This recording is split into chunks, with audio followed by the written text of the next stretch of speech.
Surat crime branch custom વિભાગ અને સીઆઈએસએફની ટીમે સંયુક્ત ઓપરેશન હાથ ધરી બેંકોકથી એર ઇન્ડિયા એક્સપ્રેસની ફ્લાઇટમાં સુરત આવેલા આરોપીને હાઇબ્રિડ ગાંજાના જથ્થા સાથે ઝડપી પાડ્યો હતો। સુરત એરપોર્ટ પર સંયુક્ત ઓપરેશનમાં હાઇડ્રોપોનિક વીડ હાઇબ્રિડ ગાંજો સાથે આંતરરાષ્ટ્રીય આગમન કરનાર મુસાફરની ધરપકડ કરાઈ છે। એર ઇન્ડિયા એક્સપ્રેસની ફ્લાઇટ દ્વારા બેંકોકથી સુરત આવી રહેલા જાફર અકબર ખાનને સુરત એરપોર્ટ પર સુરત શહેર ક્રાઇમ બ્રાન્ચ કસ્ટમ્સ અને સીઆઈએસએફ દ્વારા સંયુક્ત કામગીરી કરી ઝડપી લેવાયો છે। આરોપીના સમાધાનની સઘન તપાસમાં લગભગ 4.55 કિલોગ્રામ વજનના હાઇડ્રોપોનિક વીડ એટલે કે હાઇબ્રિડ ગાંજાના 8 પેકેટ મળી આવ્યા હતા, જેની કિંમત 1,41,42,500 આપવામાં આવી હતી। મુસાફરને તરત જ સીઆઈએસએફ અને પોલીસની મદદથી કસ્ટડીમાં લેવામાં આવ્યો હતો। તો પોલીસ અને કસ્ટમ વિભાગના જણાવ્યા અનુસાર આ ઉચ્ચ ગુણવત્તાવાળા હાઇબ્રિડ ગાંજો છે। આટલી મોટી કિંમતનો નશીલો પદાર્થ પકડાવવો એ સુરત એરપોર્ટ પર અત્યાર સુધીના સૌથી મોટા નાર્કોટિક્સ જપ્તીમાંનો એક બનાવ છે। તો આ મામલે સુરત પોલીસ કમિશનરે પત્રકાર પરિષદમાં વધુ માહિતી આપી હતી कि अमुक जो देश में स्मगलरों है जो अलग अलग एयरपोर्ट ऊपर अपना अन्य देशों खास कर क्यारे दुबई थी, क्यारे जो बैंकॉक थी, बांग्लादेश थी, अलग अलग जगह पर थी जो है आ लोग स्मगलिंग माध्यम थी अलग अलग एयरपोर्टों पर जो नार्कोटिक्स जत्था लईने आवे छे અને એને જ ધ્યાન રાખીને જો પૂરી ક્રાઇમ બ્રાન્ચની ટીમ ડીસીપી ક્રાઇમ રોજિયાના નેતૃત્વમાં અને ડુમસ પોલીસ એર જો આપણા કસ્ટમ જો એર ઇન્ટેલિજન્સ યુનિટ છે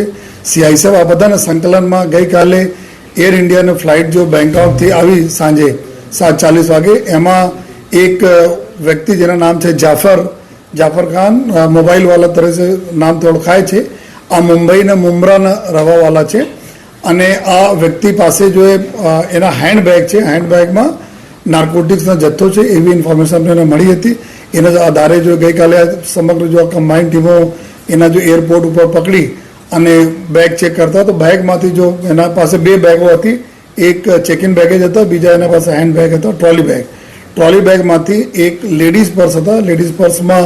લગભગ 2 પેકેટ હાઇબ્રિડ ગાંજા જેના અમે બોલીએ છીએ અને આ મળા જો અને સાથોસાથ ત્યાં એક બાળકો માટે જો રમવાના એ રમકડા હોય છે આ અંદરના એના બોક્સ ખાલી હતા। આ બોક્સમાં બીજા જો પેકેટો મળ્યા, કુલ મળાઈને 8 પેકેટ જેટલા જો આપણા હાઇબ્રિડ ગાંજા જેના સાયન્ટિફિક નેમ હાઇડ્રોવીડ તરીકે એના ઓળખવામાં આવે છે આ મળા જેના વેટ કરતાં જો કરીબ 4 કિલોગ્રામથી વધુ ના વેટ છે એના અને ટોટલ અત્યારે જો એની માર્કેટ વેલ્યુ છે जो नार्कोटिक्स कंट्रोल ब्यूरो तरफ से मान्य है एना 35 लाख रुपया जो पर केजी है। तो आ रीते कहीने 1,41,00,000 रुपया मुद्दा मालना गांजा जो है हाइब्रिड गांजा पकड़वामां आवेला है અને આ આરોપી છે જેના ઉંમર 56 વર્ષની ઉંમર છે અને આ એકદમ ફ્રીક્વન્ટ જો ફ્લાયર બી છે 27-28 વખત આ જો અલગ અલગ આમાં દેશોમાં ગયા અને દેશોમાંથી જો આ દર વખતે જાય છે તો ક્યારેક ક્યારેક ગોલ્ડની સ્મગલિંગ જેના પૂછપરછમાં અત્યારે નીકળ્યા છે કે ગોલ્ડની સ્મગલિંગ કરે છે, મોબાઈલની સ્મગલિંગ કરે છે, अलग अलग जो बहुत महंगा जो अपना जो प्लेइंगના जो સાધનો હોય છે એના સ્મગલિંગ કરે છે, નાર્કોટિક્સ સ્મગલિંગ કરે છે અને આ જ પ્રક્રિયાના ભાગરૂપે એના બીબી છે, એના જો પત્ની છે નુસરા બેગ કરીને એના પત્ની છે જો बुसरा बेगम કરીને પત્ની છે જો જૂનના મહિનામાં બેંગ્લોર એરપોર્ટ ઉપરથી 7 કિલોગ્રામ આપણા હાઇબ્રિડ ગાંજા સાથે પકડાયા હતા। આ જો જેલમાં છે તો એને જ પૂરા જો પરિવાર આ પ્રકારના જો કૃત્યોમાં લાગેલા છે અને અત્યાર સુધી જો એના પાસપોર્ટ અને બીજા જો અમે લોકો વિઝા વગેરેના માહિતી ચેક કરો જોઈએ તો એમાં છેલ્લા 3 વર્ષ દરમિયાન જો દુબઈ और बांग्लादेश 6 वक्त જઈ ચૂક્યા છે જો અને थाईलैंड ओमान में 2 वक्त, सऊदी अरेबिया, कंबोडिया, बहरीन वगैरह देशों में भी आ एक वक्त जईने आज स्मगलिंग प्रक्रियाओं हाथ धरेली है जो है। तो अत्यारे आ जो चूँकि कैरियर तरीके आ उपयोग करवामां आवे छे एना जो है અને એક ખેપ આવે તો ખેપ પ્રમાણે એના રકમ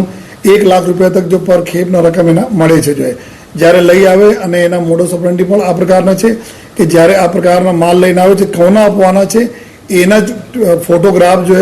સામેવાળા વ્યક્તિને આપવામાં આવે છે, ફોટોગ્રાફ વિથ બેગ આ એના મોડસ ઓપરેન્ડી પ્રમાણે એરપોર્ટ ઉપર બહાર આવીને ઊભા થઈ જવાના। એના ફોટો આઈડેન્ટિફાઈ કરીને કોઈ વ્યક્તિ આવશે અને એનાથી બેગ લઈને જતા રહેશે અને એના જો પૈસા છે આ પૈસા જો લાખ રૂપિયા તક હોય છે આ એના મળી જશે જોઈએ. તો આ જો ગઈકાલે જો મળ્યા તો અત્યારે ક્રાઇમ બ્રાન્ચની ટીમ જો ગુના દાખલ કરીને કાર્યવાહી કરી રહી છે અને આગળ ક્યાંક લિંકેજ છે કે આ રહેવાસી મુંબઈને છે પરંતુ આ વખતે આ સુરત આંતરરાષ્ટ્રીય એરપોર્ટના ઉપયોગ કરેલા છે. તો બીજા પૂરે લિંકમાં ક્યાં ક્યાં છે, કોણ છે, ક્યાં જવાના હતા, માલ જો આ બધા જો અભી ક્રાઇમ બ્રાન્ચની ટીમો જો એના ઉપર ઇન્વેસ્ટિગેશન કરી રહી છે. આ જો હાઇબ્રિડ ગાંજા જો હોય છે આ